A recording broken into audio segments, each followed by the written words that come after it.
Par une nuit sombre, un groupe de personnes se précipite dans une bataille féroce. Tsubaki Manazuru pensait avoir gagné, mais il a été pris par surprise par son adversaire, ce qui a entraîné sa défaite. Finalement, les deux se sont serrés l'un contre l'autre et sont tombés ensemble. Ailleurs, Akira Kark était attaqué par un petit garçon, qui pleurait amèrement en souhaitant pouvoir courir encore une fois avec Akira Kark. Akira Kark tomba lourdement au sol, ses yeux rouges s'ouvrirent soudainement, et son corps fut immédiatement enveloppé dans une orbe rouge vif.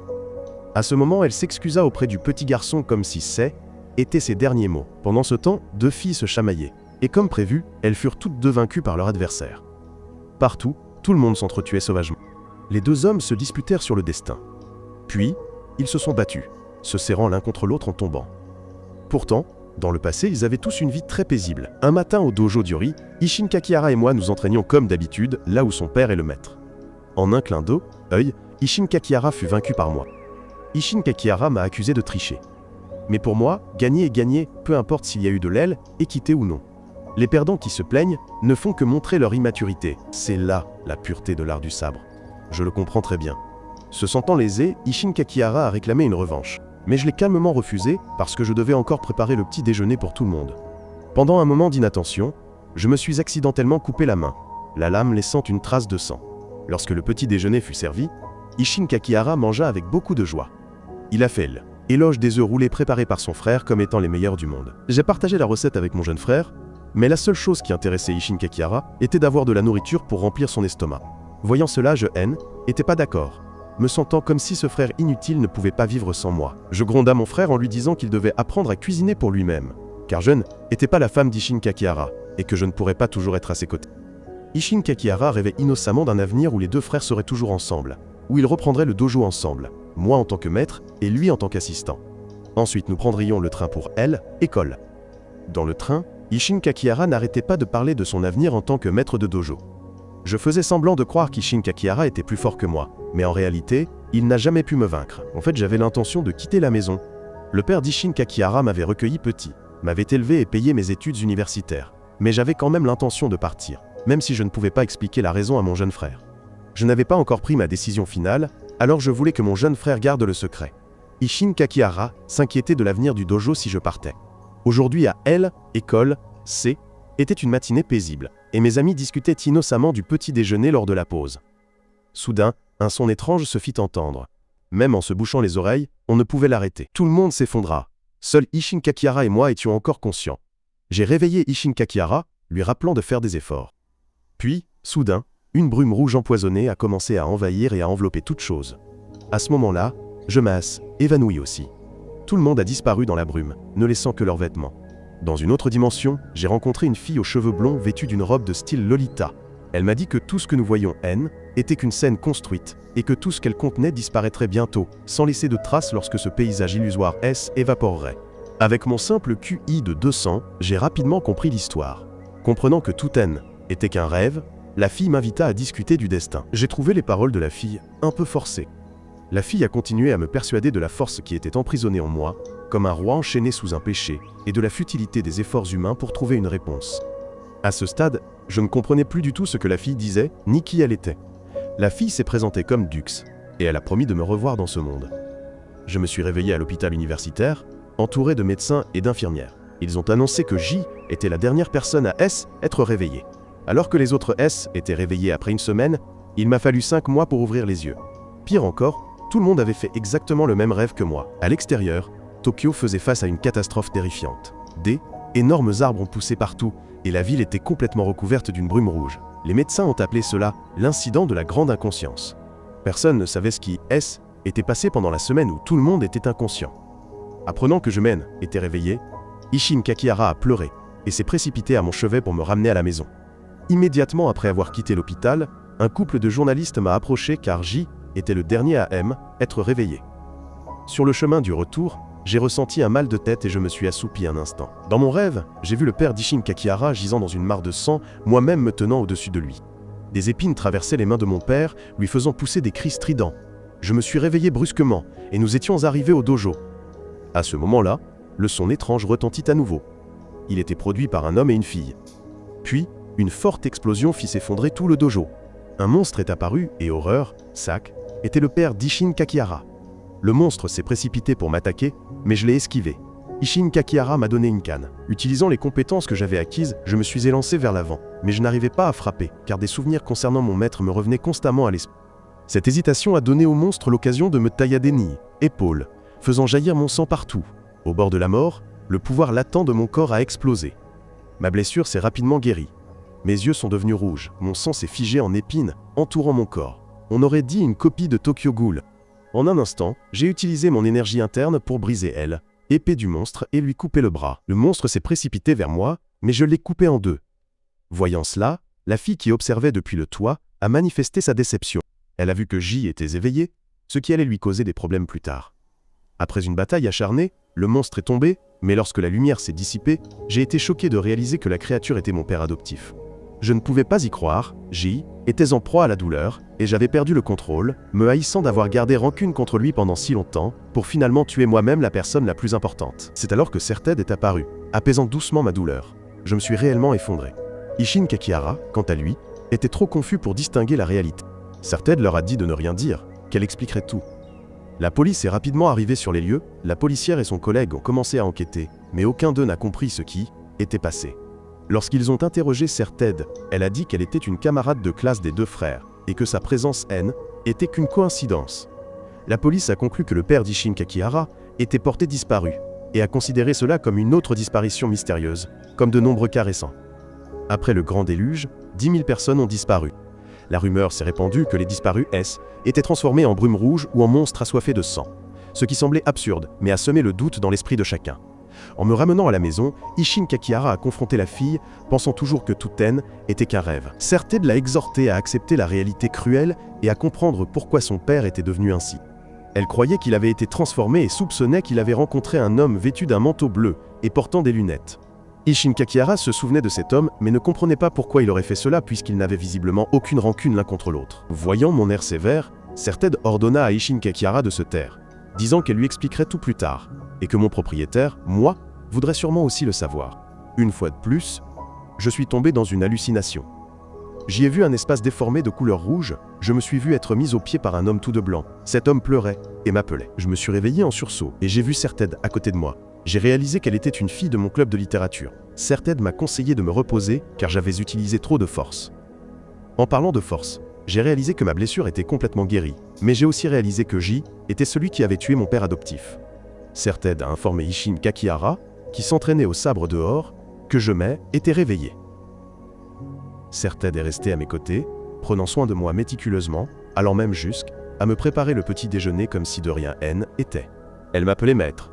Je ne comprenais pas pourquoi, car nous parlions à peine en classe. Serted gardait encore beaucoup de secrets, attendant le jour où je me souviendrai de mon vrai nom. Rappelons à tous de prendre le petit déjeuner, car nous ne savons jamais quand le désastre frappera à nouveau. Après le repas, je suis retourné au gymnase, ne sachant pas si mon père adoptif pourrait me pardonner. Après tout, mes mains étaient tachées de sang. Ensuite, Serted et les deux frères sont allés à l'école. Là-bas, quelqu'un faisait des ravages, attaquant les étudiants autour. Les médecins et les infirmières sont rapidement intervenus. Le médecin m'a immédiatement reconnu, connaissant même mon nom complet et, apparemment, ma véritable identité. Le professeur a dit qu'il me reverrait bientôt. Selon l'explication de Serted, le pont entre le monde humain et le monde des monstres était ouvert, et l'ennemi utilisait des corps transformés pour traverser, semant la terreur et la destruction. Le père d'Isshin Kakihara était un exemple, et j'ai eu la chance d'être doté de la force de survivre. Notre devoir était de combattre et d'exterminer, mais je ne pouvais pas me résoudre à blesser mon cœur. Après avoir tué mon père adoptif de mes propres mains, Serted a expliqué qu'elle était là pour assurer ma survie. J'ai frappé la table, exigeant que Serted révèle ma véritable identité. Mais Serted était certaine que je savais déjà qui elle était. Soudain, mes yeux se sont de nouveau illuminés en rouge, mais mon expression est restée calme. Dans la salle de bain, je me suis demandé ce qui même était arrivé. Puis un son étrange a retenti à nouveau, cette fois émis par une fille. Je l'ai aperçue et je l'ai suivie. Elle semblait me guider. Voyant que J était resté trop longtemps dans les toilettes, Serted et Isshin Kakihara ont décidé d'aller chercher. Leur réaction de panique a été remarquée par un journaliste. J'ai suivi la fille jusqu'au hall principal, où j'ai retrouvé mon ami. Le son a retenti à nouveau, et tout le monde s'est effondré. La fille s'est cachée dans l'escalier observant tout. Elle a dit que J était déjà mort. Puis elle a de nouveau sonné la cloche. Malgré mes cris, les étudiants de l'école se sont transformés en monstres. J'ai crié, suppliant la fille de laisser tout le monde tranquille. L'homme qui accompagnait la fille est apparu, déclarant que tous ceux qui portaient le sang des monstres devaient mourir. Il a ordonné à la fille, Yuri, d'agir. Isshin Kakihara et Serted se sont précipités sur les lieux. L'homme a décidé d'agir lui-même. Il a giflé et frappé la tête d'Isshin Kakihara comme pour la faire exploser. Il est tombé au sol. Serted m'a serré dans ses bras, me suppliant de me souvenir de tout et de réveiller la force pour éveiller le sang héroïque endormi en moi, et que mon sang ferait le reste. Isshin Kakihara pleurait follement en se tenant la tête. Je ne peux pas le faire. J'ai peur qu'Isshin Kakihara ne se transforme aussi en monstre, et que je répète mon erreur. Je préfère mourir plutôt que de tuer les personnes qui me sont chères. Isshin Kakihara ne s'est pas transformé en monstre, mais s'est plutôt éveillé à sa propre force. Il s'est transformé en une copie de Ghoul et s'est lancé à l'assaut. Il a frappé directement l'homme aux cheveux noirs qui avait transformé mon père en monstre. Il s'avère qu'Isshin Kakihara appartient aussi à la lignée héroïque. L'homme aux cheveux noirs, voyant un autre objectif à éliminer, a pensé que C était une bonne occasion de tuer ces deux gêneurs en même temps. Puis, il a de nouveau claqué des doigts, transformant plus de gens en monstres, croyant que tous ceux qui portaient le sang héroïque devaient mourir. Je suis resté là, ne voulant pas que mes mains soient à nouveau tachées de sang. Mais Isshin Kakihara a été projeté contre le mur par un monstre renforcé. Isshin Kakihara S était éveillé, mais bien que portant le sang héroïque, il était encore trop faible. Après avoir vu Isshin Kakihara perdre la vie, je ne pouvais plus supporter de voir une autre personne importante me quitter. Ainsi, à ce moment-là, la puissance latente dans mon corps a explosé à nouveau, m'aidant à même, éveillé une fois de plus, et à lancer un coup fatal, pour vaincre le monstre qui menaçait de mettre fin à la vie de mon jeune frère. Cependant, immédiatement après, le corps d'Isshin Kakihara a été empoisonné par la langue du monstre. Le poison s'est répandu, rendant sa vie extrêmement précaire. Dans cette situation désespérée, il n'y avait qu'une seule façon de le sauver. Je devais me souvenir et appeler le vrai nom de Serted, et non le faux nom qu'elle utilisait depuis si longtemps. J'ai essayé de retrouver mes souvenirs jusqu'à ce qu'un nom émerge de mon subconscient. J'ai appelé son vrai nom, Julia. Julia a souri doucement et a accepté. Immédiatement, une aura l'a entourée, l'aidant à se transformer en sa véritable forme, une elfe aux cheveux blonds.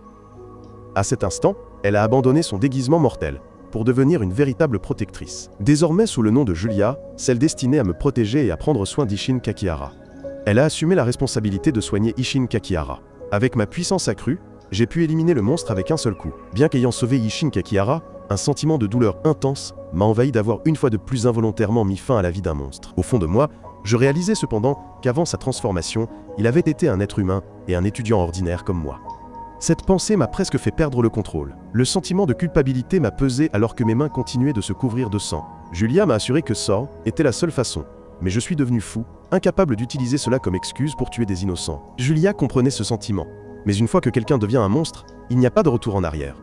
De loin, le journaliste est arrivé pour obtenir un scoop. Il m'a interrogé sur le meurtre de mon père adoptif et m'a immédiatement qualifié de meurtrier. Ce serait une information de première page. Soudain, l'homme aux cheveux noirs et Yuri sont apparus derrière pour semer le trouble.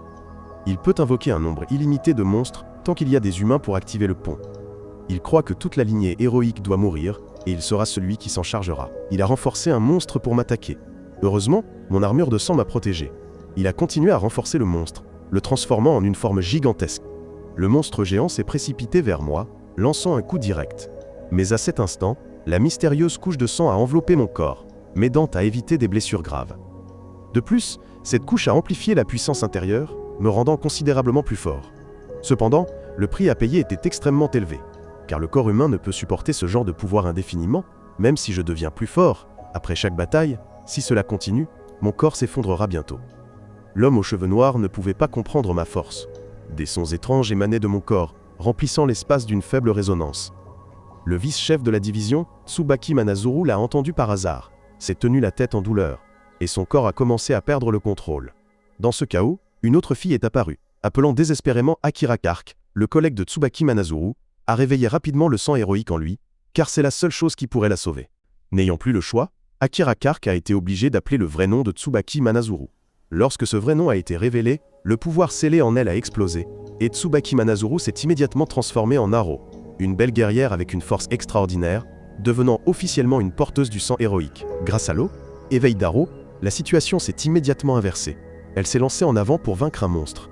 Pendant ce temps, je concentrais également ma force pour abattre l'ennemi devant moi. Alors que J était sur le point de porter le coup de grâce au chef, une autre fille masquée est intervenue, aidant le chef à échapper temporairement à ma portée. Mais des souvenirs douloureux ont ressurgi. Je me tenais là, hurlant, me sentant lié par une chaîne de destin cruel, où la force est à la fois une bénédiction et une entrave. notre ami N n'était pas encore devenu un monstre. Avec l'aide du médecin et de ses compagnons, il a été temporairement mis en sécurité. Ils ont tous emmené mon groupe au temple, un lieu de rassemblement pour la lignée héroïque. Là, leur plus haut dirigeant est apparu, la fille aux cheveux blonds en robe Lolita que j'avais vue dans un rêve. Son titre était Dux. Était là qu'il combattait le chaos, leur ennemi, et la force qui rendait le monde chaotique. Dux a brièvement expliqué le destin prédéterminé. Elle a dit que dans 40 ans, ce monde serait certainement détruit. Et lorsque cette destruction arriverait, seul un héros portant le titre de roi céleste rouge pourrait sauver l'humanité. Tous ceux qui portent le sang héroïque ont le potentiel de devenir le roi céleste rouge. Mais si cette personne n'apparaît pas, le monde sombrera rapidement dans le chaos et le désespoir. Cette prophétie a rendu le journaliste à moitié incrédule. Mais Dux a rappelé que même les monstres présents devant eux étaient autrefois considérés comme des êtres absurdes. Par conséquent, tout le monde doit croire en cette vérité. Pendant ce temps, ailleurs, un autre groupe secret discutait de ses plans. Ce sont eux qui ont provoqué l'effondrement massif, ouvrant la porte aux créatures d'un autre monde, et leur objectif est d'exterminer toute la lignée héroïque. Au temple, Dux a annoncé que la seule façon d'arrêter le chaos était de détruire Tokyo, mettant fin au pont reliant les deux mondes. À l'entendre, beaucoup ont été choqués, car il ne s'agissait pas seulement d'une ville, mais de la maison de millions d'innocents. Julia a insisté sur le fait que les gardiens existent uniquement pour empêcher cette catastrophe majeure. Alors que tout le monde débattait encore, Tsubaki Manazuru est revenu à sa forme humaine. Bien que Lou Amdaro subsiste encore en elle, Akira Kark, incapable d'accepter la réalité, m'a rejeté toute la faute et les erreurs, m'en voulant de suggérer d'aider Tsubaki Manazuru auparavant.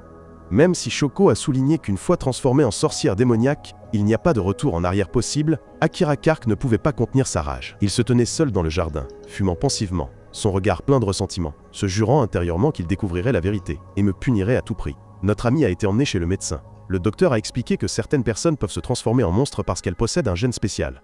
Ce gène a une corrélation particulière avec le pont. Je pense que tout est de ma faute. Dans un état second, j'ai été tiré dans un autre espace, où Dux m'a obligé à choisir. Soit accepter que mes mains continuent de saigner et transforment tout en cendres pour obtenir un nouvel avenir, soit chercher un salut fragile. Quand je me suis réveillé, mes mains étaient toujours couvertes de sang. Moi et les autres avons commencé la mission de détruire les barrières. Après avoir été guidé sur la façon d'utiliser correctement mon pouvoir, J était devenu beaucoup plus fort. Les autres ne pouvaient que rester immobiles, car ils n'avaient pas la force d'accomplir cette mission. Pour sauver l'avenir, la seule voie est d'anéantir Tokyo, mettant fin au pont qui permet aux monstres d'envahir. Pendant que mon équipe agissait dans la tanière des antagonistes, ceux-ci ont commencé à se quereller entre eux. Le chef de l'organisation ne voulait pas laisser les personnes au sang héroïque faire ce qu'elles voulaient. Il croyait que cela leur causerait un désavantage. Mais l'homme aux cheveux noirs n'avait pas la force de me vaincre. Il a évoqué un personnage mystérieux, très puissant, mais a été immédiatement muselé par le chef de l'organisation, obligé de se taire car C était tabou. L'homme aux cheveux noirs est parti, ne laissant que lui et la jeune Yuri. Dans une atmosphère tendue, il a appelé sa fille près de lui, admettant que seule la petite fille pouvait le sauver. Bien qu'il ne veuille pas mettre la jeune fille en danger, il savait aussi que tout était devenu une impasse. Pendant ce temps, après avoir détruit 2 barrières en peu de temps, mon équipe est retournée au temple. J'avais utilisé trop de force, mon corps était épuisé, et je n'avais plus d'énergie. Mais je crois que tant que le monde peut être sauvé, tout sacrifice personnel est acceptable. Voyant ma détermination et ma persévérance, Shoko m'a complimenté, affirmant que C était une chance de m'avoir à leur côté. Sinon, les fauteurs de troubles deviendraient de plus en plus imprudents, voire incontrôlables. Selon elle, une fois que toutes les barrières restantes seraient détruites, Tokyo s'effondrerait automatiquement, la porte entre les deux mondes se fermerait et la folie des antagonistes serait stoppée. Soudain, je me suis évanoui. Dans mon rêve, j'ai vu encore plus de scènes chaotiques, de nouvelles victimes criaient, et je me suis juré qu'à tout prix, je devais détruire toutes les barrières restantes pour sauver l'avenir. Le docteur m'a conseillé de me reposer, m'interdisant de me sacrifier. Il allait me mettre dans la salle de bain, mais je ne me laisserai pas arrêter. En sortant, j'ai rencontré le journaliste. Il a de nouveau utilisé des mots sarcastiques, suggérant que J était dégoûtant, et que même en étant un héros, il ne participerait pas à cette campagne, car il ne voulait pas être mêlé à une histoire de chien mort. De retour dans ma chambre, j'ai réfléchi profondément. Dans ma tête, j'imaginais des mares de sang pourrissant. Voyant des ombres traverser un épais brouillard, tout était lourd et sinistre. Julia était assise là depuis un moment, s'enquérant de mon état, mais J était toujours plongé dans mon conflit intérieur. Ailleurs, dans une rue bondée, un couple se promenait ensemble. Le jeune homme avait l'apparence décontractée d'un jeune de la ville. À elle, école, l'infirmière a frappé à la porte et a vu le docteur effondré sur le sol. Dans une expiration sifflante, il n'a pu que murmurer qu'il avait besoin de médicaments pour se maîtriser. Il lui a dit de partir seul ce soir, car il ne pourrait pas l'accompagner. Si elle n'y allait pas, beaucoup de choses deviendraient gênantes. Alors elle est montée sur sa grosse moto et est partie. Alors que la nuit tombait, alors que je continuais mon travail, j'ai été interrompu par 2 personnes du camp du chaos. Isshin Kakihara a rapidement réalisé que sans l'humain, l'ennemi ne pourrait pas créer de monstres. Immédiatement, j'ai lancé une série de coups directs contre l'homme aux cheveux noirs. L'infirmière N était pas en reste, activant ses capacités et rejoignant le combat. Après un échange d'équipes, Yuri et moi nous sommes fait face. J'ai demandé à Yuri qui elle était réellement. Yuri est restée silencieuse, tandis que l'homme aux cheveux noirs à côté d'elle ne comprenait pas pourquoi elle n'opposait pas toute sa force à l'ennemi. Yuri a perdu un peu sa concentration, et je l'ai rapidement attaqué. En un clin d'œil, je me suis retrouvé au milieu d'un épais brouillard blanc. Là, Yuri est réapparu, suggérant qu'il s'agissait d'un souvenir en train de se matérialiser.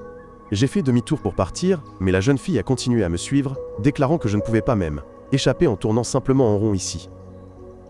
Je ne comprenais pas pourquoi Yuri s'accrochait à moi. Tous deux ont commencé à se quereller, chacun croyant que l'idéal de l'autre était faux.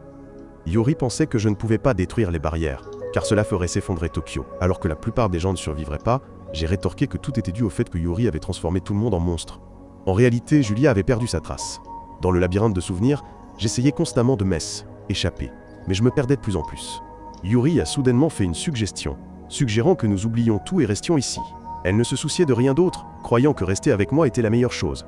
Je n'étais pas d'accord, et la jeune fille a continué à suggérer que nous pourrions temporairement mettre de côté nos différends, devenir alliés pour quitter cet endroit ensemble. Elle m'a conduit à une grande statue de pierre, expliquant que était une source d'énergie, et si nous la rechargions suffisamment, elle ouvrirait une sortie. J'ai perdu la tête, et j'ai pensé la détruire. Mais la jeune fille m'a arrêté, disant que n'était pas la bonne méthode. Néanmoins, j'ai obstinément continué à utiliser ma force.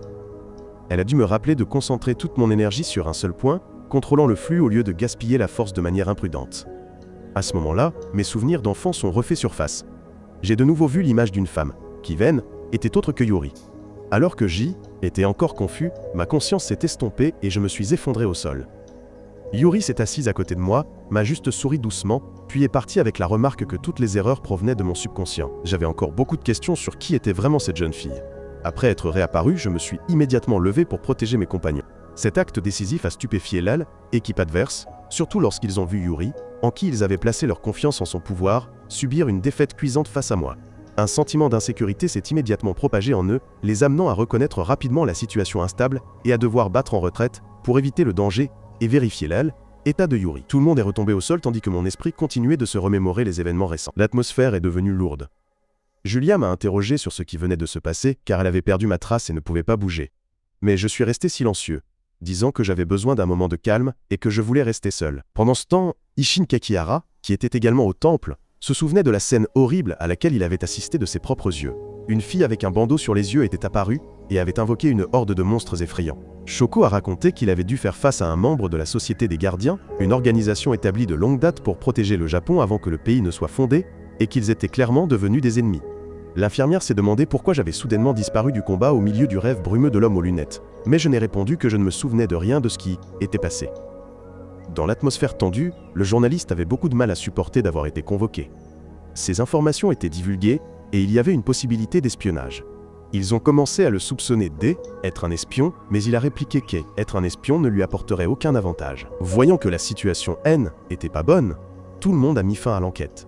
Quel que soit le résultat, le fait qu'ils aient été embusqués était certain. Se précipiter maintenant ne mènerait qu'à une issue instable. Face à des doutes non résolus, la mission actuelle a été temporairement suspendue. Je gardais mon expression sévère, toujours perdu dans mes pensées. Je suis allé voir le docteur pour partager ce qui était passé auparavant, rapportant les paroles de Yuri selon lesquelles tout était dû à mon subconscient. Tout en réalisant que je n'avais aucun souvenir de ma jeunesse, ni même du visage de ma mère. Étonnamment, le journaliste s'est immiscé, affirmant qu'il en savait plus que moi. Il a insisté pour savoir pourquoi je ne me souvenais de rien, même si des événements majeurs étaient produits. Puis il a commencé à raconter la vérité d'il y a 10 ans. La mère de mon ami travaillait dans un laboratoire secret où toute la recherche n'a jamais été publiée. Ensuite, elle et son mari ont disparu sans laisser de traces. Le journaliste est allé plus loin, affirmant que était celui qui avait assassiné mes parents, et il se souvenait de la façon dont je les avais conduits, obligeant le médecin à intervenir immédiatement pour empêcher de telles remarques acerbes. Après l'incident, Isshin Kakihara et moi sommes allés à l'hôpital, mais je gardais une expression triste et lourde, mon esprit étant assombri par ce que je venais d'entendre. En revenant, nous avons rencontré par surprise une inspectrice et la jeune fille de la bataille précédente. Elle s'est présentée comme membre de l'ordre des gardiens et la jeune fille qui l'accompagnait était Tsubaki Manazuru. Les deux ont annoncé que l'ordre des gardiens enquêtait sur le coupable derrière une série de disparitions récentes. Le suspect était un homme nommé Aoba, portant un manteau bleu et des lunettes de soleil. En entendant cela, Isshin Kakihara n'a pas pu garder son calme, a immédiatement saisi le col de l'autre homme et a exigé de savoir où se trouvait Inuki Aoba. L'inspectrice a répondu qu'elle était également en train de le traquer. Dans cette situation, Isshin Kakihara a proposé de coopérer et sa proposition a été rapidement acceptée. Il ne pardonnera jamais à Inuki Aoba. Les deux filles leur ont également permis de coopérer dans l'enquête. Tous ces événements ont été observés de loin par le médecin. Quant à moi, je me suis rendu dans une petite maison entourée de fleurs éclatantes.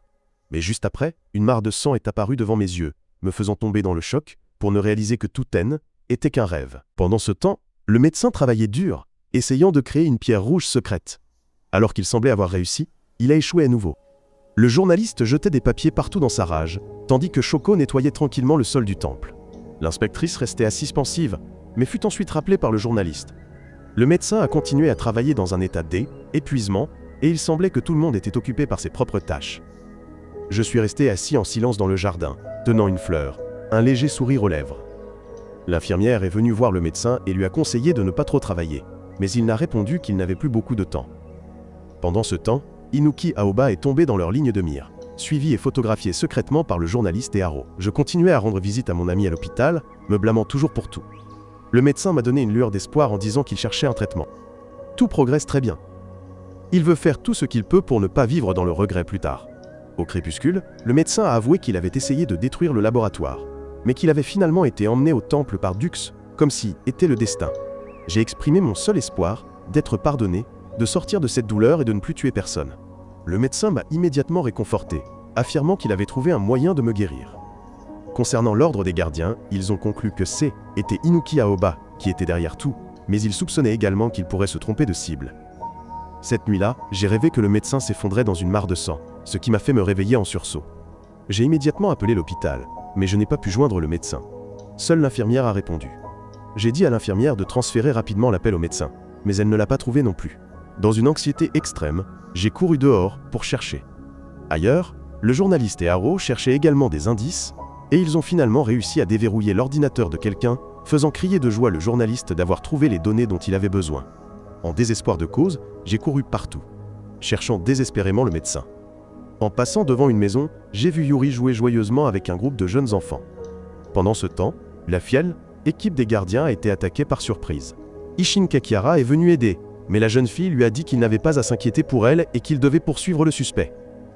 Cependant, Isshin Kakihara a insisté sur le fait qu'il ne pouvait pas la laisser seule. Sous la froide lumière de la lune, le médecin a soudainement poussé un hurlement comme un loup sauvage. La terrible vérité est apparue au grand jour. Il était lui-même le monstre qui était apparu et avait provoqué la bataille terrifiante qu'Isshin Kakihara avait dû affronter. Tsubaki Manazuru s'est réveillée. Heureusement, après avoir failli mourir, elle a dit à Mari qu'elle n'avait plus aucune trace d'Inuki Aoba. Car lorsqu'elle est arrivée, elle n'a trouvé que la victime et une personne transformée. Mari était surprise que la personne transformée ait agi seule, et ait si bien caché sa présence. Cette personne transformée était complètement différente de celle qu'ils avaient rencontrée auparavant. Dans une ruelle sombre, un homme vêtu de noir cherchait quelqu'un sur ordre de ses supérieurs.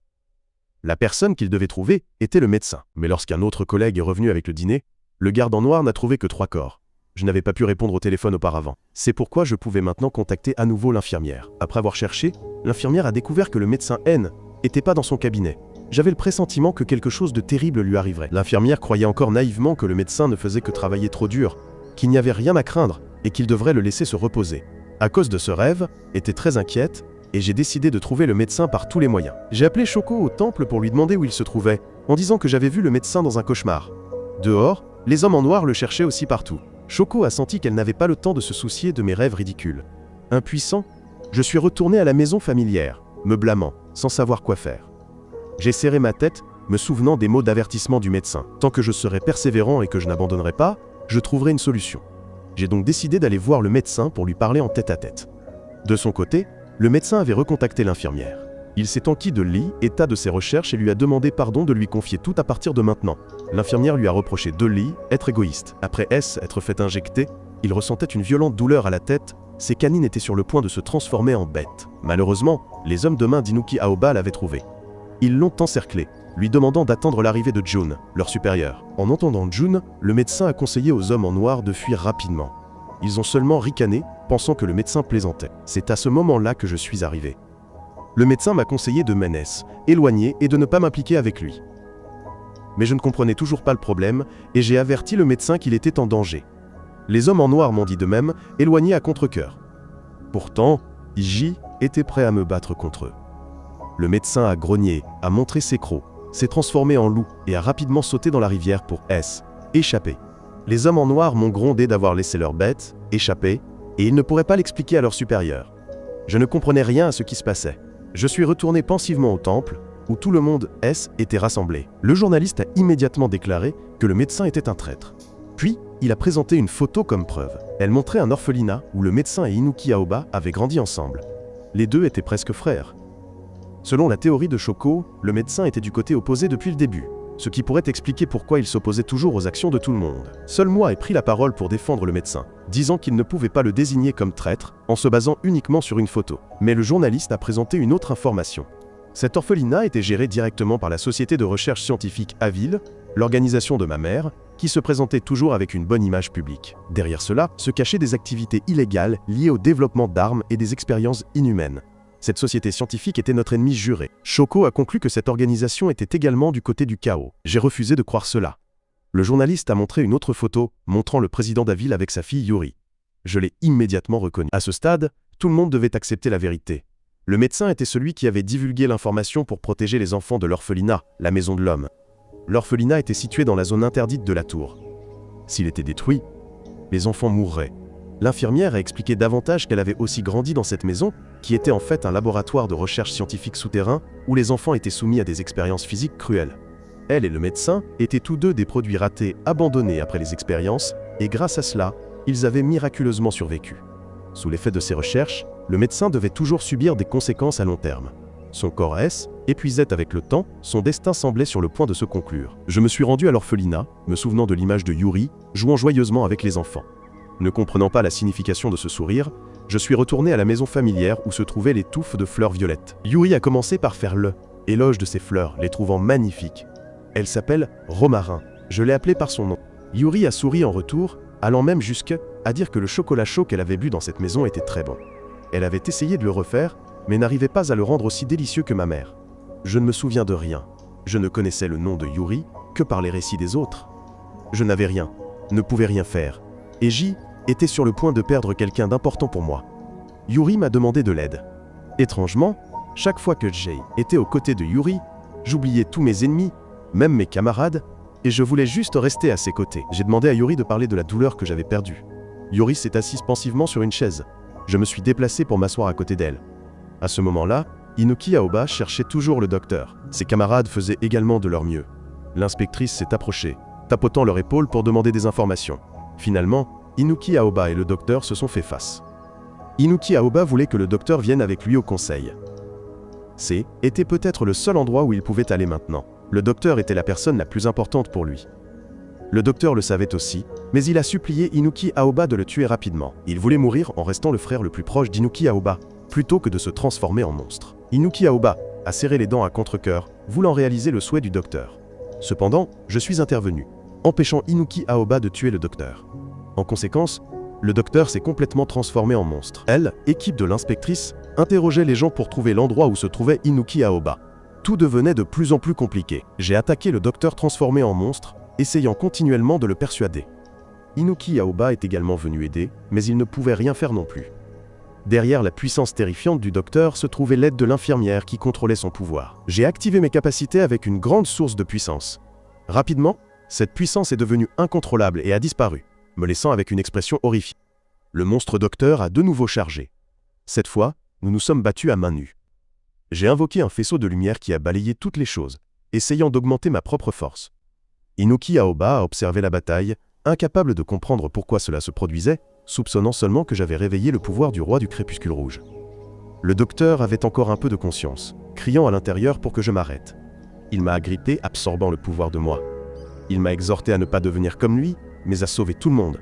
Il croyait en moi. Ensuite, le docteur s'est désintégré en fumée au milieu des cris désespérés d'Inuki Aoba, ne laissant qu'une pierre rouge brillante. Inuki Aoba s'est retourné et est parti, les larmes coulant sur son visage. Je me suis également effondré. La lune était très brillante cette nuit-là. J'ai donné la pierre rouge que le docteur avait laissée à l'infirmière. Elle a pris l'objet avec tristesse, l'a regardé attentivement, puis m'a doucement remercié d'être resté aux côtés du docteur jusqu'à la dernière minute.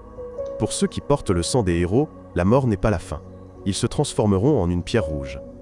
Dans une autre dimension, Dux et Shoko se sont rencontrés pour échanger des informations. Le chaos dirigeait les porteurs du sang des héros pour qu'ils se battent et s'annihilent mutuellement. Lorsque tout le sang des héros aura disparu, ce monde sera détruit. Ils doivent détruire Tokyo, et seuls ceux qui portent le sang des héros pourront survivre. Ils deviendront le roi du crépuscule rouge et formeront la base du nouveau monde à venir. Un seul héros sera autorisé à exister pour protéger le monde. Cette idée qu'une seule personne y parviendrait a fait que Shoko espérait désespérément que ce serait elle. Inuki Aoba est resté silencieux dans un coin, se souvenant de la bataille récente, son esprit hanté par des pensées chaotiques. Il s'est demandé si j'avais la capacité de devenir le roi du crépuscule rouge. De beaux souvenirs avec le docteur ont refait surface dans son esprit. L'image de son ami qu'il avait quitté le hantait toujours. Il doutait de sa capacité à me vaincre, se demandant s'il gagnerait ou non. Dans sa douleur, il a jeté une rose du haut d'un immeuble. Yuri et Lel, équipe adverse, sont apparus ensuite. L'un d'eux semblait ravi, pensant avoir éliminé un héros. Le chef a annoncé que le deuxième jour du grand cataclysme approchait et qu'ils devaient sacrifier plus de vies pour atteindre leur objectif. Dans cette atmosphère, Yuri est apparu avec une expression triste et silencieuse. La légère tristesse dans ses yeux a rendu les gens autour d'elle étranges. Inuki Aoba a froidement souligné qu'ils devaient être prêts à chasser et à tuer les porteurs du sang des héros cette fois. S'ils étaient gênés, ils auraient du mal à mener l'expérience. L'un d'eux a accepté, pensant que Play était le moment le plus approprié pour attaquer. Le chef a demandé à Yuri si elle était d'accord. Elle a acquiescé, mais une ombre de tristesse a traversé ses yeux. Voyant cela, le chef lui a ordonné de mener rapidement à bien la mission pour lui. Après la réunion, Inuki Aoba a discuté avec ses camarades de me tuer en premier car j'avais tué son meilleur ami. Il voulait que je meure quand j'ai été la plus désespérée. Cette fois, Inuki Aoba ne laisserait pas Yuri participer, pensant que ses émotions personnelles seraient un obstacle. Seul lui et Haru Minakami participeraient à cette mission.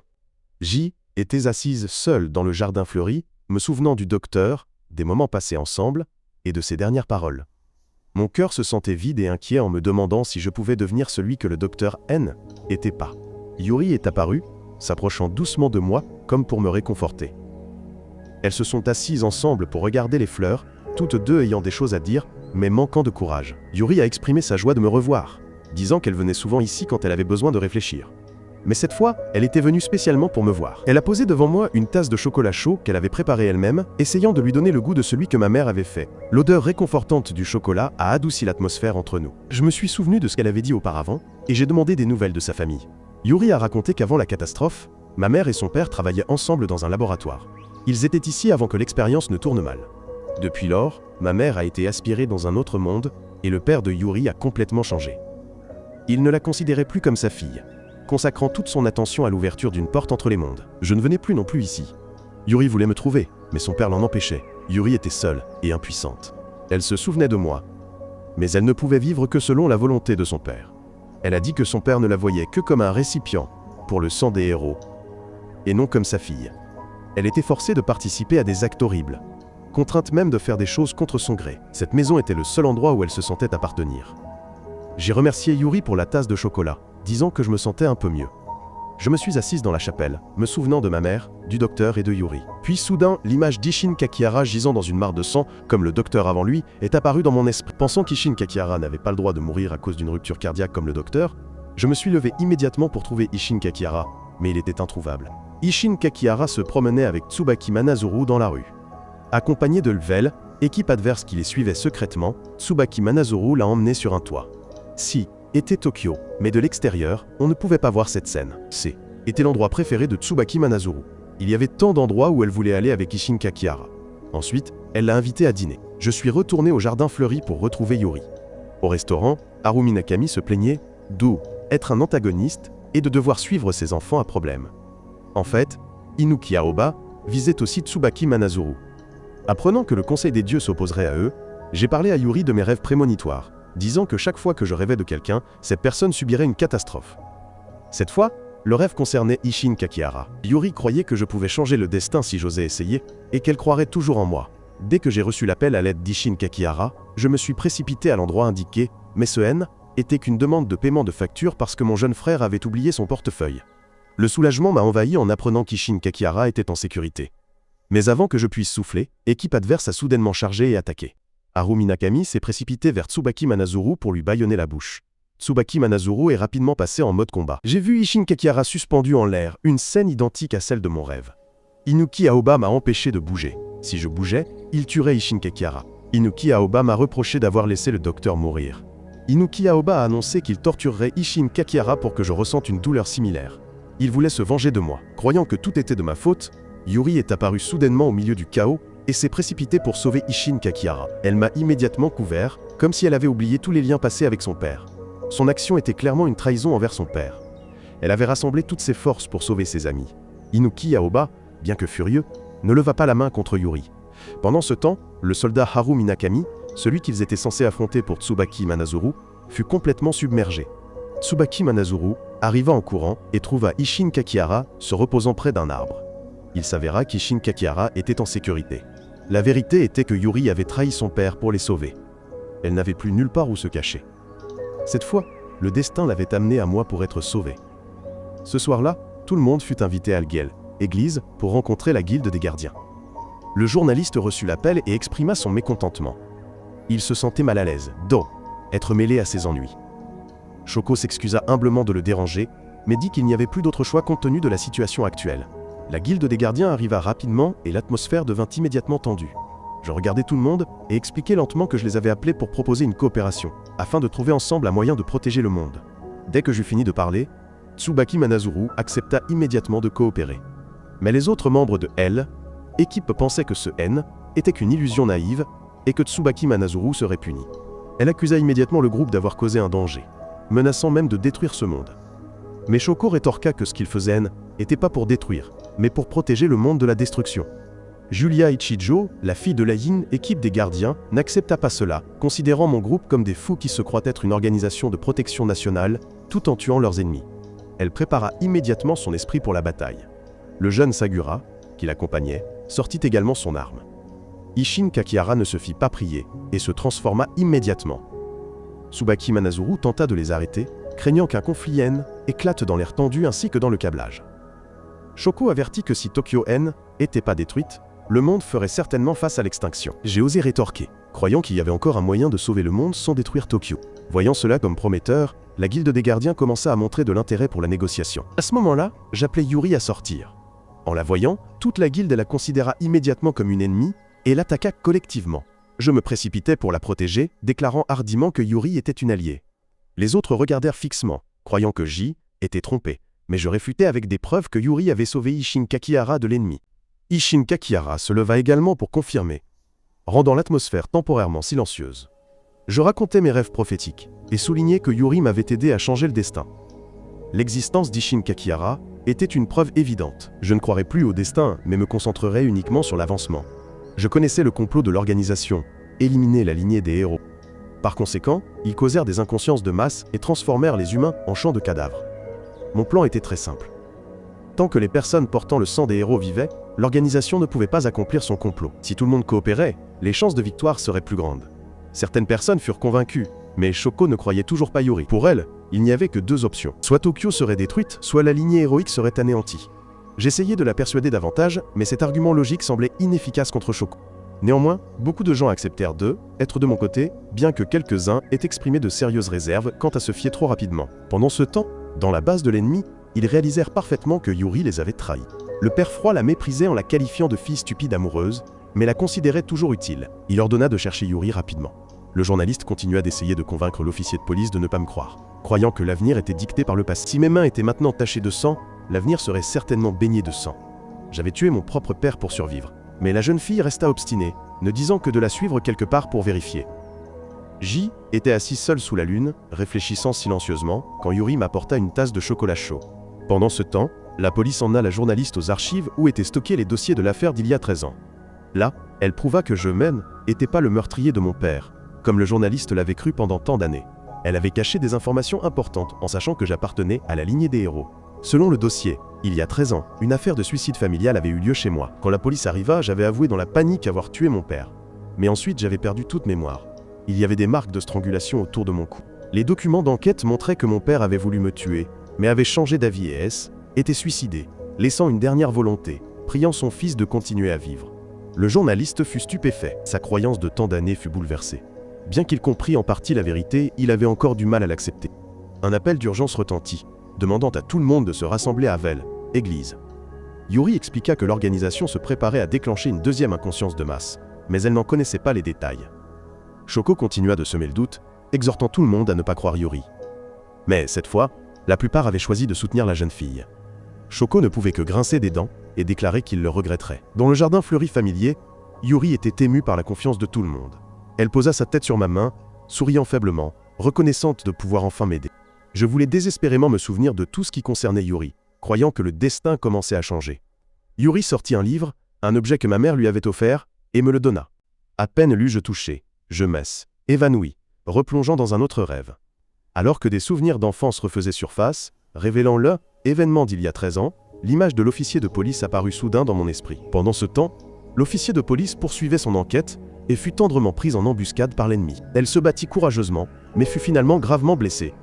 L'ennemi, se faisant appeler le dieu de la mort, dit qu'il lui offrirait une prière funéraire. De retour à Selmou, église, Shoko profita de la situation et cria que tout cela était la conséquence d'avoir écouté l'ennemi. L'officier de police essaya de revenir, ne réussissant à laisser qu'un dernier indice avant de s'effondrer et de disparaître dans les mains du journaliste. Shoko attaqua à nouveau Yuri verbalement. À ce moment-là, le père de Yuri apparut, faisant croire à tout le monde qu'elle était la traîtresse. Il annonça qu'il ramènerait sa fille à la maison. Répondant à mon regard suppliant, Yuri ne dit rien, se contentant de se retourner silencieusement pour suivre son père. Mais en rentrant chez elle, elle ne fut pas accueillie. Le père tyrannique la frappa, la punit, et lui ordonna de ne plus jamais remettre les pieds dans le jardin fleuri. Dans l'obscurité, au milieu d'un champ de sang, l'image sinistre du journaliste réapparut, commentée par une série de tragédies. Le rêve sanglant prophétisait que la prochaine personne en danger serait le journaliste. Je restais immobile sur le toit. J était allé à la guilde des gardiens pour m'excuser. Mais les regards de la guilde des gardiens se tournèrent vers moi, pleins de reproches et de colère. Ils se tournèrent vers Tsubaki Manazuru et dirent que la guilde ne pourrait jamais coopérer avec quelqu'un qui avait commis un crime. J'avais été trahi par l'imbécile que je croyais être mon allié, et la mort de Marie était une preuve impardonnable. Tsubaki Manazuru essaya de s'excuser, mais ses mots ne pouvaient plus rien sauver. Ils dirent même que le fait que j'ai apporté la fiole pour échanger contre le pardon était une moquerie. Ils n'avaient pas besoin de moi, et ne voulaient plus jamais me revoir. Ils se tournèrent et dirent qu'ils n'avaient pas le temps pour ça. Même Tsubaki Manazuru se détourna pour suivre la guilde des gardiens. Pendant ce temps, du côté de l'ennemi, le plan avait commencé. Il continuait le plan de transformation des humains pour la prochaine grande inconscience. Un son étrange retentit, se propageant dans la pièce close, faisant progressivement de tout le monde des monstres. À ce moment-là, J était toujours réprimandé par la guilde du temple pour avoir coopéré avec Yuri, ce qui avait brisé la coopération avec la guilde des gardiens. Je ne pouvais que m'excuser. L'infirmière rappela qu'elle n'avait jamais cru à cette coopération, suggérant que la destruction de Tokyo était peut-être le moyen le plus rapide de s'échapper. L'infirmière, après avoir écouté, ne fit que soupirer.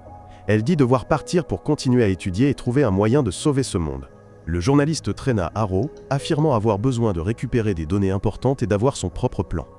Shoko se tenait là, marmonnant sur son idéologie tordue en laquelle seule elle croyait. En réexaminant les données, le journaliste découvrit que l'officier de police avait peut-être été tué parce qu'elle avait trouvé quelque chose d'extrêmement important. Il jura de se venger lui-même. Entendant cela, Haro demanda à l'accompagner, prête à être son acolyte. Ils étaient suivis par moi. Très vite, le journaliste m'attrapa en train de les espionner. Il a demandé à l'hôtel si G était venu pour le tuer. Il pensait que j'avais vu sa mort et qu'il serait ma prochaine victime, disant que tout ce que je fais est pour Yuri et moi-même et que je ne peux pas changer mon destin. Je ne peux pas le nier, mais je ne peux pas non plus affirmer que je veux changer mon destin. Mais je suis accueilli froidement. Finalement, le journaliste et Haro sont partis, m'avertissant de rester loin d'eux si je ne voulais pas mourir. Dans l'ombre, le méchant complot. On dirait que leur plan secret a été découvert. Inuki Aoba a évoqué ma mort. Il a nié vouloir être exécuté, mais le président a refusé, sachant qu'Inuki Aoba N était plus qu'une obsession aveugle. Inuki Aoba est parti en colère, laissant le tatoué derrière pour provoquer le président, disant que J était une épine dans leurs yeux et rappelant que j'avais fait fuir Yuri, les gardiens et presque détruit l'aile, église dans leur coopération. Je peux rassembler tout le monde et potentiellement devenir le roi du lys rouge à l'avenir. Au même moment, dans sa cellule, Yuri pensait à moi à travers une photo d'enfance prise ensemble. L'infirmière s'asseyait seule dans la salle d'expérimentation, tapotant doucement les pierres laissées par les défunts. Ailleurs, Ishin Kakihara est allé trouver Tsubaki Manazuru, lui disant que le journaliste pourrait être en danger. Il voulait demander l'aide de Tsubaki Manazuru au nom des gardiens. Tsubaki Manazuru a hoché la tête silencieusement, disant qu'elle interviendrait pour aider. Le journaliste révisait les informations, ROS, étaient endormis et soupiraient, ne sachant pas si Tsubaki Manazuru les surveillait. Dans sa main se trouvait une carte avec des zones entourées en rouge. Et cela l'a conduit à l'endroit où Shoko avait ordonné la destruction de Tokyo. Alors qu'il y réfléchissait, il a réalisé que Jay était toujours secrètement en train de le suivre. Il est venu dans un parc pour me parler. Le journaliste Harry, disant qu'il ne se souciait plus de la vie ou de la mort, car il était le seul survivant d'une famille qui avait choisi le suicide. Il m'a regardé droit dans les yeux et m'a demandé pourquoi quelqu'un prêt à tuer son propre père s'accrochait maintenant à la vie. Il m'a de nouveau interrogé sur l'affaire de cette nuit-là. J'ai catégoriquement refusé, admettant que je ne me souvenais plus de tout. Mais depuis ce jour, je n'ai vécu que dans la douleur. Et j'ai souhaité mourir à ce moment-là. Cependant, il y avait encore une raison pour moi de continuer à vivre, donc je ne pouvais pas mourir. Mes yeux brillaient maintenant de glaive, éclat d'une personne qui désire la vie, pas résignée. Était elle, éclat que le journaliste cherchait depuis longtemps. Mais malgré cela, il ne m'a pas pardonné. Le journaliste s'est arrêté un instant, puis m'a accompagné sur les lieux que la police avait enquêtés. Là-bas, il suivait les derniers indices. Le méchant avait créé toutes ces fausses pistes. Soudain, tous les trois ont été neutralisés par le méchant. Haro a immédiatement reçu un coup fatal dans la poitrine. Le journaliste a réalisé que étaient eux qui avaient tué la policière. J'ai rugi et me suis précipité en avant, mais les ombres des morts se sont accrochées à mes jambes, me faisant paniquer et agir follement. Profitant de cette occasion, la mort m'a ligoté avec ses fils. Le journaliste m'a supplié d'utiliser mon énergie sanguine, mais je ne pouvais rien faire dans cet état. Il s'avère que le méchant avait utilisé une musique étrange pour lier mon esprit et emprisonner mon cœur. Le journaliste s'est approché pour m'encourager, mais a été frappé. Haro, bien que grièvement blessé, a essayé de protéger le journaliste et a été poignardé à mort. Elle lui a crié de rester en vie, puis s'est volatilisée dans le néant. À cet instant, le journaliste s'est souvenu de tout. Il a entendu des voix comme celles de ses proches défunts, le poussant à continuer de vivre. Cependant, au lieu de sauver sa vie, il s'est jeté en avant pour me frapper. Il a exprimé que son but dans la vie était de me condamner. Il ne pouvait pas accepter que ses parents les rejetaient. S'il aimait quelqu'un, il voulait être avec cette personne. Par conséquent, il ne pouvait pas accepter quelqu'un comme moi, qui avait rejeté son père au moment de sa mort. Mais il semble qu'il avait tort. Il a déclaré que Ja était entièrement innocent. En un éclair, il a examiné les dossiers et a appris la vérité que je n'avais jamais tué mon père grâce au dossier des affaires. Ensuite, il s'est effondré. Je l'ai soutenu, annonçant à Tsubaki Manazuru dans le ciel que ce méchant était celui qui avait tué la policière. Tsubaki Manazuru a poursuivi le pseudonyme. Dans son dernier souffle, le journaliste a murmuré ces derniers mots pour moi. Il voulait que je reste en vie et qu'un jour il pense que je serais devenu une source d'inspiration pour les autres. Après avoir parlé, son corps s'est volatilisé dans le néant, me laissant une pierre rouge éclatante. Au même moment, dans un autre espace, Shoko était assise avec Dux. Sachant qu'une autre personne était partie, Dux leur a ordonné de faire de leur mieux, car un plan concernant le destin était imminent. L'organisation antagoniste préparait une attaque contre une grande salle de concert. La mort serait la chanteuse principale du concert de ce soir-là. De plus, cette performance nécessitait l'accessoire du trône noir, et lors de ce spectacle, il prévoyait de mettre fin à tout. La mort chanterait une chanson de prière pour le roi du lys rouge. Finalement, seul Akira Kark était prêt à accompagner Tsubaki Manazuru pour aider le groupe à travers le journaliste. J'avais aussi tout compris. Était déchirant que le journaliste soit également décédé. Il était aussi une bonne personne. J'ai décidé par tous les moyens d'empêcher le complot chaotique et de survivre. Tout le monde est venu à Terdel Denshu, Keklung, Kilkon Simatuli Église, pour discuter du plan de coopération. Shoko a continué de commenter sarcastiquement la mort de la policière pour semer la discorde, mais Tsubaki Manazuru est resté calme, disant que Suisei était parce qu'elle avait agi seule. Dus a dessiné les étoiles au plafond, formant la constellation de la Grande Ourse. Lorsque cette constellation sera complète, le deuxième grand accident se produira, et leurs chances de survie seront presque nulles. J'ai calculé qu'ils n'avaient qu'une chance de sauver beaucoup de gens s'ils empêchaient le rituel avant qu'il ne soit terminé. D'après les indices laissés par la policière, la clé finale était cachée dans le manoir sans fin, une structure construite par l'organisation scientifique à ville. Shoko a ri, disant que le journaliste avait finalement été utile. Elle a même raillé que J était probablement très heureuse que l'aile, épine dans leur œil, ait disparu. Même lorsque je lui ai demandé d'arrêter, elle a continué de se moquer. Julia se sentait mal à l'aise, et même Tsubaki Manazuru trouvait cette femme difficile à supporter.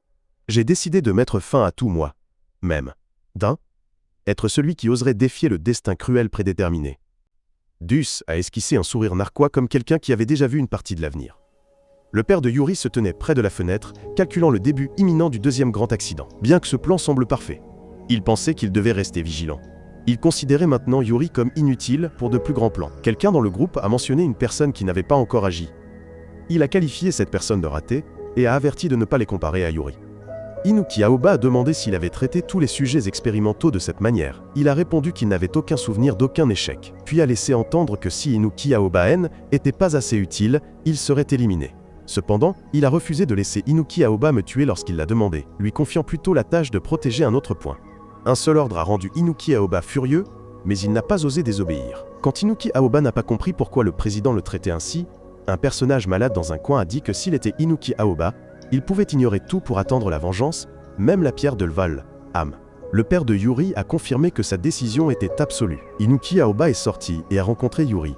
Lui et un soldat l'ont réprimandé, disant qu'il aurait dû tuer Yuri à ce moment-là et continuer à s'occuper de moi. Haru Minakami pensait que tout était de la faute de Yuri pour être tombé amoureux de l'ennemi. Tsubaki Manazuru lavait sa voiture pendant son temps libre lorsque le soldat Haru Minakami est passé en voiture. Elle pensait que ce gars était très audacieux. Il lui a donné une lettre l'informant que le jour du transfert de la pierre de l'âme artificielle était aujourd'hui. Cette nouvelle a fait que tout le monde s'est immédiatement rassemblé à Simmel, église, pour discuter s'il s'agissait d'une farce ou d'un défi. Si le groupe adverse avait un plan pour faire de tous les habitants du manoir des otages, lorsqu'ils arriveraient, ils transformeraient tout le monde en monstre. Ce scénario ferait du deuxième jour de l'effondrement une catastrophe chaotique irréparable pour Tokyo. Shoko a froidement calculé de sacrifier tout le monde. Je propose un plan, pensant que tant qu'ils neutraliseront le piano avant que l'artiste ne commence à jouer, ils pourront briser l'effet du circuit sonore. Le plan semble simple, mais comporte de nombreux risques. Je sais que je dois agir avec précision. Seul dans le jardin de fleurs, avant de monter sur scène, j'ai réfléchi à tout, me demandant qui devrait se sacrifier ensuite. Les images sanglantes sont revenues comme un cauchemar, cette fois avec beaucoup de gens. En remarquant cela, Dux a commenté que je pouvais infiltrer les rêves des autres, disant que J était apparemment trop habitué aux mains tachées de sang, et que je cherchais le salut plus que quiconque. Duke a observé que je n'avais jamais vraiment vaincu le destin. Mais je me suis réveillé, cette fois sans plus aucune peur. Mon rêve éphémère s'est transformé en une détermination froide que je pouvais le faire. Lors de l'action nocturne à la maison de Hata, Inuki Aoba a été pris de malaise, obligeant Haru Minakami à lui rappeler. Haru Minakami a rapporté que je viendrais ce soir. Inuki Aoba a sursauté, en apprenant que Haru Minakami avait envoyé une lettre à mon équipe pour donner à Inuki Aoba l'occasion de me tuer. Haru Minakami croyait en Inuki Aoba. Mon équipe s'est immédiatement approchée du point zéro par tous les moyens. Lorsqu'ils sont apparus, l'équipe adverse a utilisé la magie de transformation pour transformer les agents de sécurité en monstres. Le musicien sur scène a commencé à jouer des notes mélancoliques, rendant le public apathique, tandis qu'en arrière-plan, C était une mêlée chaotique. J'ai brisé la paroi et me suis précipité vers la scène avec l'intention d'éliminer le musicien avant qu'il ne termine sa performance. Mais Inuki Aoba est apparu, m'arrêtant. Le plan d'attaque surprise a échoué en un instant, le désespoir apparaissant clairement sur mon visage, en voyant que rien ne se déroulait comme prévu. Inuki Aoba s'est montré amusé par la confusion de son adversaire, ajoutant de l'huile sur le feu, mais la performance était déjà terminée. Le son de la porte du dieu de la mort a poussé tout le monde au bord. Le plan de mon équipe a échoué. Le musicien du dieu de la mort a transformé tout le monde en monstre. Dans le chaos, des souvenirs douloureux m'ont submergé. Je me suis souvenu des confrontations qui ont coûté cher à Inuki Aoba. Je lui avais donné une leçon, mais ensuite Inuki Aoba a été trahi par le dieu de la mort et a été vaincu.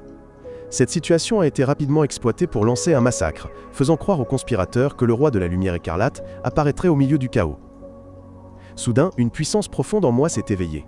Le signe du roi de la lumière écarlate a brillé comme une lumière froide. Voyant qu'Inuki Aoba avait réussi à éveiller le roi de la lumière écarlate, le dieu de la mort a cru qu'Inuki Aoba avait atteint son objectif. Il a tué Inuki Aoba. Haru Minakami s'est précipité enragé voulant venger son ami, mais a été vaincu par le dieu de la mort.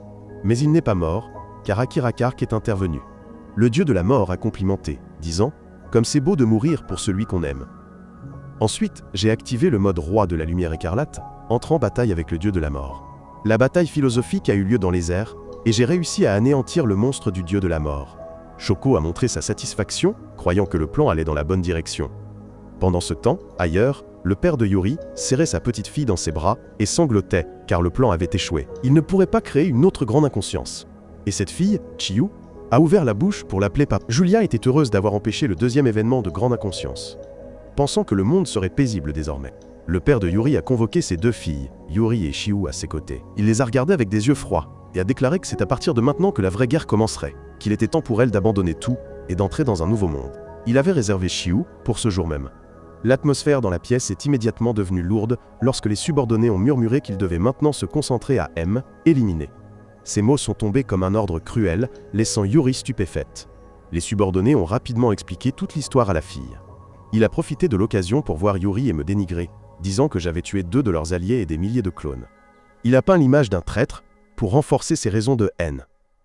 Yuri gardait toujours confiance en moi, Mais écran dans la pièce s'est allumé, montrant des images de moi commettant des atrocités. Ces images ont été comme un coup de poing dans la foi fragile de la jeune fille.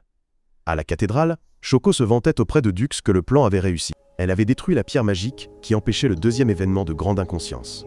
Bien que beaucoup de gens soient morts, Shoko se vantait comme si elle méritait les plus grands honneurs, tout en blâmant l'organisation, rendant l'atmosphère encore plus chaotique. Julia a affirmé que J était le roi de la lumière écarlate, mais Shoko a rétorqué que seul le dernier survivant avait le droit d'être le roi de la lumière écarlate, et qu'elle croyait que la seule personne qualifiée ici était elle-même. Elle s'est tournée vers Dux pour chercher une alliance, mais Dux s'est contenté de sourire légèrement. À l'hôpital, Haru Minakami et Akira Kark étaient inconscients avec des blessures graves. Heureusement, Julia est apparue à temps pour les soigner et les emmener à l'hôpital. Alors que Shoko se moquait de tout le monde et se dépêchait de détruire les pierres de transmutation, un acte dont elle se vanterait plus tard comme de son propre mérite, il s'attendait à ce que Haru Minakami soit surpris que la personne qu'il chassait ait sauvé sa vie. Alors que j'ai toujours cru qu'il y avait un moyen de sauver tout le monde, je ne faisais pas tout pour la gloire personnelle. Je pensais à comment sauver tout le monde. Dans ma tête, des images sanglantes et des gens tombant revenaient encore. Cette pensée me rendait incapable de dormir. Le docteur et Chiu sont allés dans un lieu secret. Pendant tout ce temps, il a laissé Chiu gérer les choses sans intervenir. La petite fille avait activé un appareil qui l'a rendu satisfait. Elle avait restauré le laboratoire du docteur et m'avait montré le chemin ce jour-là. Il croyait qu'à travers cet appareil, même si le deuxième effondrement échouait, il pourrait forcer l'ouverture du portail. Ce calcul comportait un risque énorme. Tokyo serait détruite. Mais il ne se souciait de rien. Il voulait juste me voir une fois, ce qui était suffisant pour lui. Il était prêt à sacrifier le monde entier pour la personne de l'autre monde. À la cathédrale, Shoko m'a maudit d'avoir volé son opportunité de se produire devant Duox. Elle croyait que je ne méritais pas d'Ox, être le roi de la lumière écarlate. Elle serait celle qui empêcherait les événements de grande inconscience et prendrait cette position. Elle souhaitait que je disparaisse bientôt et elle a eu une mauvaise idée, tuer tout le monde pour devenir la dernière survivante. Le dieu de la mort est apparu de nulle part, suggérant que les pensées de Shoko étaient vaines, puis a disparu doucement comme il était apparu. La bougie dans la cathédrale est tombée, incendiant un espace. Pendant ce temps, Yuri était forcée par son père de regarder une vidéo de moi tuant des gens, et était endoctrinée par lui. Elle voulait détourner le regard, mais son père l'a forcée à regarder du début à la fin. Il croyait que J était progressivement rongé par le pouvoir du roi de la lumière écarlate, me menant involontairement à ma propre fin. Je perdrais bientôt le contrôle et détruirais tout. Il croyait que seul Yuri pouvait me sauver, m'empêchant de devenir le roi de la lumière écarlate. Tout le monde s'est rassemblé à la cathédrale. Shoko était morte, ne laissant qu'une pierre derrière elle. Dux est entré sans regretter la disparition de Shoko et a annoncé un nouveau mouvement de l'ennemi. Ils avaient un plan pour amener Tokyo dans un nouveau monde. Cette fois, elle laisserait tout le monde décider de la prochaine action. Je suis redevenu furieux, me souvenant clairement que le plan initial de détruire Tokyo était son idée. Yuri était assise près du lit, inquiète en se remémorant les mots que son père avait utilisés pour l'endoctriner. Elle s'inquiétait beaucoup pour moi. Elle est venue dans la maison familière où je m'aime, étais assis depuis longtemps. Comme d'habitude, elle m'a apporté une tasse de cacao fraîchement préparée. Même si les deux camps étaient opposés, les sentiments entre eux ne changeraient jamais. Je me suis assis dans la vieille maison buvant la tasse de cacao que Yuri avait apportée. Son goût rappelait les vieux souvenirs et rassurait Yuri que J était toujours la même personne. Elle ne pouvait pas croire que je pouvais devenir l'homme que l'homme écran avait dépeint. J'admets que mes actions étaient parfois empreintes d'une dureté sérieuse, mais je crois que si je n'agissais pas de ma propre initiative, je ne pourrais pas sauver ceux qui étaient menacés par le brouillard et les rituels. Pour mes idéaux, j'acceptais d'avoir les mains tachées de sang. Yuri était choqué et a laissé tomber la tasse de cacao. Voyant que j'avais changé, avant que je ne me lève pour partir, Yuri a saisi ma main, me suppliant d'arrêter de tuer à nouveau. Mais j'ai dit qu'il était temps pour moi de me battre. Ce conflit intérieur a continué jusqu'à ce que l'organisation ait un nouveau complot. Et j'ai toujours refusé d'y éviter la responsabilité que semblaient m'avoir confiée Eninwa et Ishin Kakihara. Yuri m'a supplié, disant que Jay était la seule personne dont elle avait besoin. Elle m'a demandé d'oublier l'idée de devenir le roi de la lumière écarlate et de rester avec elle. Elle voulait que nous nous enfuyions dans un endroit rien qu'énime, à nous deux. J'ai refusé et suis parti. Yuri n'avait plus d'autre choix. Elle s'est transformée pour m'arrêter. Julia l'a ligotée, pensant que Yuri me distrayait. J'avais changé depuis l'apparition de Yuri, donc elle était un danger à éliminer. Julia allait tuer Yuri pour me ramener à la normale. J'ai essayé d'intervenir, mais la situation tendue a été soudainement choquée lorsque Yuri a tué Julia. Cet acte m'a laissé stupéfait. Yuri s'est enfui, son esprit troublé par son acte extrême. Elle a dit qu'elle ne savait rien. Elle était juste en panique. Au même moment, le docteur et Chiu ont activé le système. Le signal d'autodestruction a commencé à retentir. Ce qu'ils craignaient le plus avait commencé.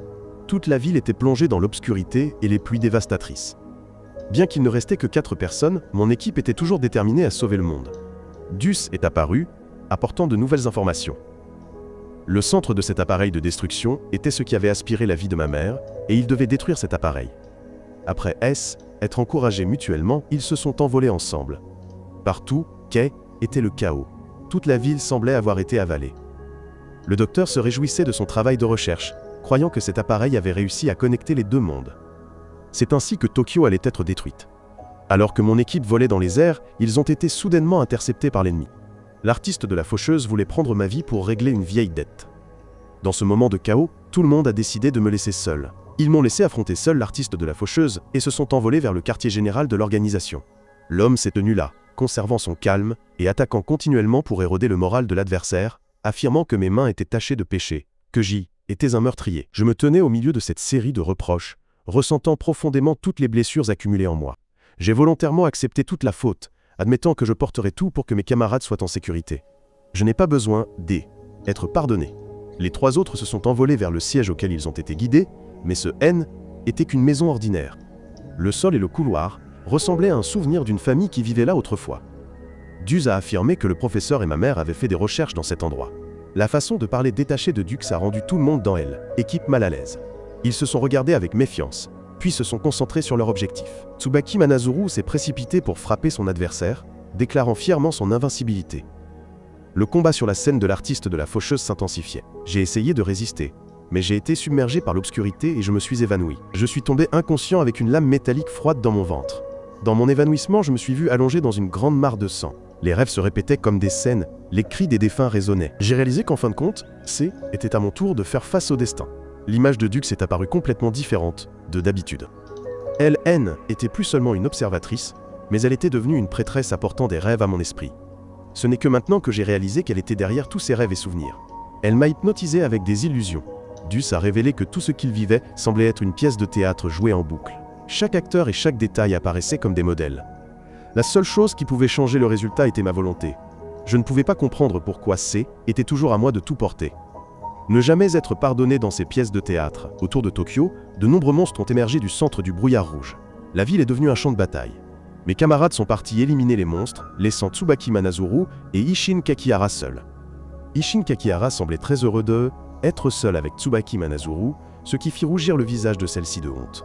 Isshin Kakihara a admis ne pas être doué pour saisir l'ambiance. Mais cette fois, il a réussi à courtiser la petite fille, ne voulant pas vivre dans le regret. Dans le refuge du docteur, celui-ci essayait de séduire Chiyu avec des mots doux. Mais Chiyu avait vu son vrai visage. Elle savait qu'il utilisait les sentiments pour faire de ses enfants des outils pour ses ambitions. Elle comprenait que même ma mère avait été prise dans ce jeu de tromperie. Le docteur N était qu'un menteur, et la seule chose qui l'intéressait était lui-même. Le docteur a crié de rage lorsqu'il a été confronté, menacé et contraint. Mais ces mots ne faisaient que révéler sa peur. Jiu s'est levée et l'a forcé à se taire. Elle a dit qu'elle avait été créée à partir des gènes de lui et de ma mère, dont elle connaissait tous les secrets. Elle m'a accusé que ma mère n'avait jamais aimé le docteur. Le seul amour de ma mère était pour sa vraie famille. Peu importe combien il essayait d'ouvrir la porte, elle ne l'attendrait pas là-bas. Elle espérait seulement retrouver sa famille. Ces mots ont brisé le masque du docteur. L'infirmière est apparue au bon moment, et son action décisive a fait fuir le docteur dans la panique. Une vue qui faisait vaciller tous ses plans. L'infirmière et Chiyu se sont transformés, se préparant pour le combat. Pendant ce temps, moi, bien que douloureuse et épuisée, je n'ai pas abandonné la lutte. J'ai rassemblé mes forces pour revenir sur le champ de bataille, me lançant dans la lutte avec la détermination de survivre et de me battre jusqu'au bout. Ceux qui sont morts m'ont donné l'espoir de survivre à tout prix. En un éclair, j'ai surpassé mon adversaire sur scène, effaçant le serviteur de la destruction. La faucheuse pensait que j'avais abandonné mon humanité. J'ai rapidement éliminé la faucheuse et ses sbires. La guilde des dieux est venue trouver Tsubaki Manazuru à ce moment-là. Ils croyaient qu'elle déshonorait le nom de Dieu et ne méritait plus ce titre. Ils ont repoussé un groupe de monstres, disant qu'ils ne faisaient que leur devoir. Pendant ce temps, l'infirmière et Chiyu s'affrontaient férocement. Leur relation était pleine de ressentiments et d'accusations. Chiyu a traité l'infirmière de traîtresse. L'infirmière a fermement nié cela. Toutes deux se sont battues pour arrêter l'appareil, mais Chiyu ne pouvait pas maîtriser la machine. Le bruit du métal résonnait comme une cloche funèbre. Le docteur, presque devenu fou en croyant qu'il allait obtenir ce qu'il désirait, a été abattu par une balle tranquillisante. Ce coup de violence a brisé son moment de faiblesse. Dux est apparu. Les informations de Dux ont glacé le sang de tous. Selon Dux, il n'y avait qu'une seule façon.